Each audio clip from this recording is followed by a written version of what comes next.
Patrice, bonsoir. Bonsoir Alain. Heureux quand même d'être sur le congrès depuis 2 ans là. Oui. On en avait besoin, je pense. Hein. Toi comme moi, il fallait qu'on se retrouve, mais pas que nous d'ailleurs. Hein. Je pense que tous nos adhérents, des auto-écoles non adhérentes aussi, qui nous ont fait l'honneur de venir, nous exposants, on est tous heureux de se retrouver, ça fait plaisir. Oui, énormément de monde, beaucoup d'exposants, c'est une réussite. C'est vraiment une réussite au-delà des espérances. On a 800 établissements inscrits, ce qui veut dire qu'on sera comme d'habitude, comme s'il n'y avait pas eu la Covid entre-temps, on aura à peu près des passages sur notre expo et sur nos ateliers de plus de 1000 personnes. Donc c'est vraiment sachant d'où on vient. Et les difficultés que les écoles rencontrent. Le fait qu'on est en juillet, ne l'oublions pas, d'habitude on fait ça à la Pentecôte. Là on a été obligé de retarder, de repousser plutôt, pas retarder, mais de repousser. On n'avait pas d'autre choix. D'ailleurs on s'excuse auprès de nos amis qui nous ont dit vous faites ça en juillet, nous on est blindés de travail, on ne peut pas se déplacer, on aurait aimé être avec vous. Mais ce n'était pas de notre faute, on ne pouvait pas faire autrement. Donc heureux d'avoir, au-delà des espérances, nos professionnels avec nous qui ont répondu présents, solidaires comme toujours à nos justes causes.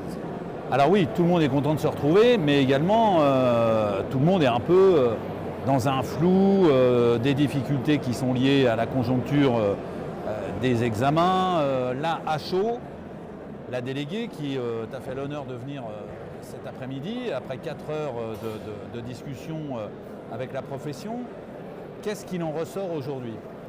Alors d'abord, comme tu le dis Alain, elle nous a fait l'honneur de venir. Elle a montré donc l'intérêt qu'elle porte et vraiment je l'en remercie aux écoles de conduite de proximité. 4 heures, ce n'est pas rien. 4 heures où on a pu débattre avec elle de façon sereine. Comme elle l'a dit elle-même, hein, sans cacher la poussière sous le tapis, mais avec un débat franc sur des problématiques et des solutions qui ne viennent pas uniquement de la DSR, qui doivent venir aussi de notre part, de la part des écoles de conduite et également de celles des inspecteurs. C'est un travail, on a tous ce travail pour nos élèves, pour qu'ils puissent avoir ce droit à la mobilité. C'est un travail de coopération et vraiment on a senti une déléguée qui avait envie de prendre le pouls, la température de notre profession, de pouvoir nous rencontrer. J'ai été plus que surpris. Elle a pris le nom des écoles de conduite en disant je viendrai vous rencontrer parce que ça m'intéresse, vous faites de l'handicap, des éléments essentiels dans votre travail, il faut que je vois comment vous travaillez. D'autres ont expliqué que sur le schéma post-permis, ils étaient intéressés par tel ou tel élément. Elle en a pris note et elle a dit je viendrai vous voir. Donc moi je dirais qu'on a une déléguée interministérielle qui est à l'écoute de la proximité. Et ça c'est important. Et je ne peux pas oublier les équipes qu'il y avait autour d'elle. Là aussi, c'est des gens passionnés. Pour la première fois depuis 57 ans, la DSR, qui est notre ministère de tutelle, reste 3 jours sur nos 3 jours de congrès. La déléguée aujourd'hui, son témoignage était important, elle est allée vers les écoles de conduite. Demain, un responsable technique sur des plateformes importantes, puisque c'est la plateforme des places d'examen rendez-vous permis. Et dimanche, une autre collaboratrice sur également des éléments importants, techniques, mais pas que, c'est-à-dire la mobilité en sécurité dans le domaine du 2 roues. Eh bien donc, ça montre tout l'intérêt que porte notre ministère. Moi, je suis très satisfait et de son intervention, et de ce qu'elle a amené, et surtout de la coopération qu'on va pouvoir avoir derrière. Je rappelle que la déléguée est en poste depuis à peine 1 an.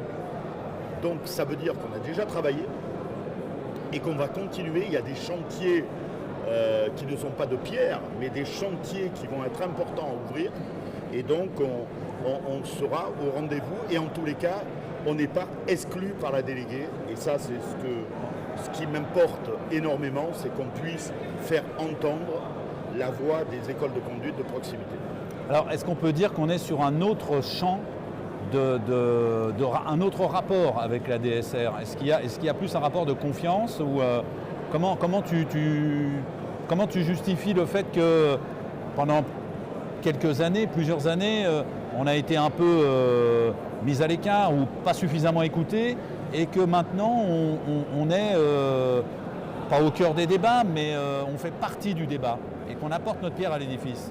Oui, tu as raison, Alain. On est revenu sur vraiment un rapport de confiance, mais je pense que c'est la société qui va vers ce rapport de confiance à la proximité. Je pense que il y a 10 ans, on a cru, et beaucoup d'entre nous l'ont cru, et aujourd'hui quelques-uns le croient encore, que tout pouvait être en numérique. Tout pouvait être en distanciel, que tout pouvait être disrupté. Je pense que ce qui nous est arrivé en 2020, cette pandémie, a permis à chacun d'entre nous de réfléchir que la valeur intrinsèque de notre société et de notre économie, c'est l'humain. On l'a vu, et je crois qu'aujourd'hui, mais pas seulement le ministère de l'Intérieur, tous les ministères voient que les solutions ne sont pas l'éloignement, mais le rapprochement.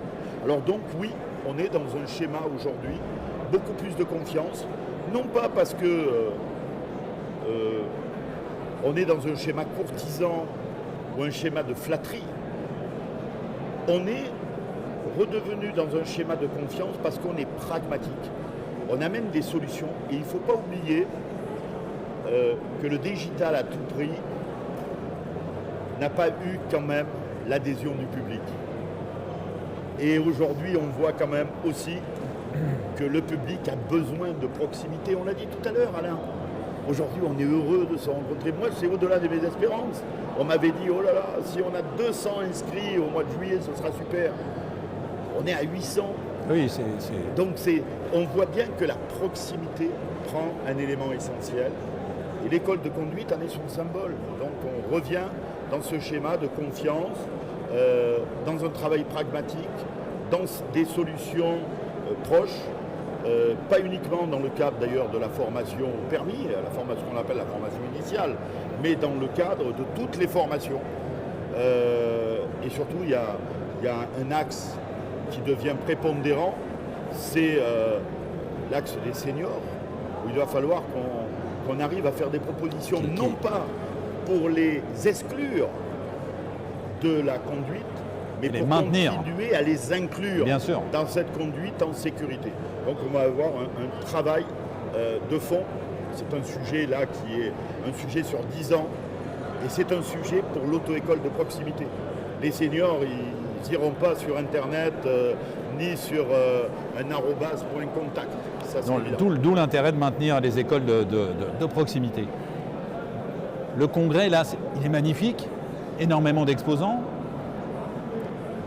beaucoup de nouveaux exposants. On a évidemment les exposants historiques qui nous entourent là, autour du plateau, mais est-ce que tu peux nous parler de ces nouvelles pousses Oui. D'abord, un mot sur les exposants qui ont l'habitude d'être là. D'abord, merci à eux. Merci à nos éditeurs, les Codes Rousseau, NPC, Edizer, Planète Permis. Ils ont été avec nous depuis bon nombre d'années. Je pense sur les 57 congrès, ils étaient là. Donc il faut d'abord souligner la fidélité. La fidélité, c'est important. Mais pas que, tu as raison de dire que c'est une exposition.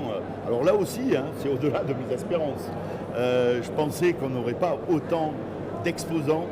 Et là aussi, je vois qu'il y a eu une dynamique, un ressort important. Et au niveau de tous nouveaux exposants, j'allais dire au niveau des, moi j'appelle ça des jeunes pousses. Ça peut être des start-up, ça peut être également de jeunes entreprises. Je pense par exemple à MGZ, qui arrivent à faire un travail formidable en termes de logiciels techniques.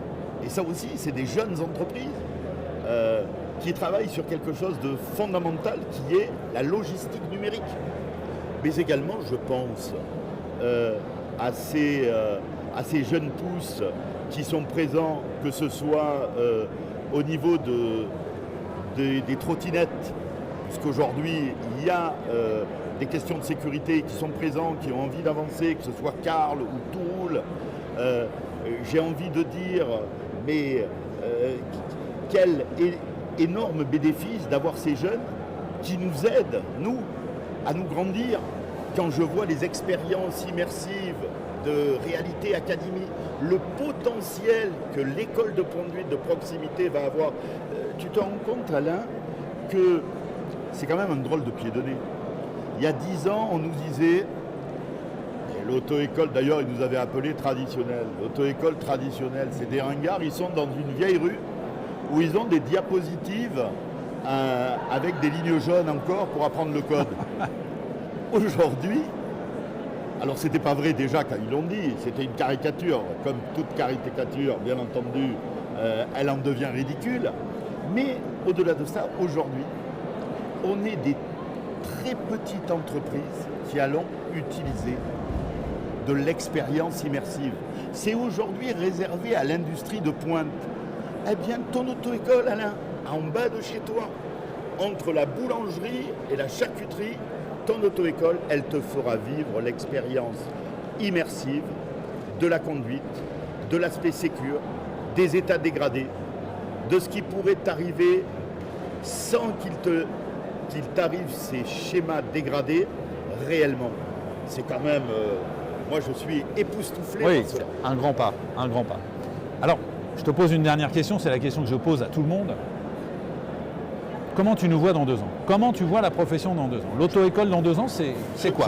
Est-ce que tu arrives à la projeter? Je peux répondre en un mot. Vas-y. Essentiel.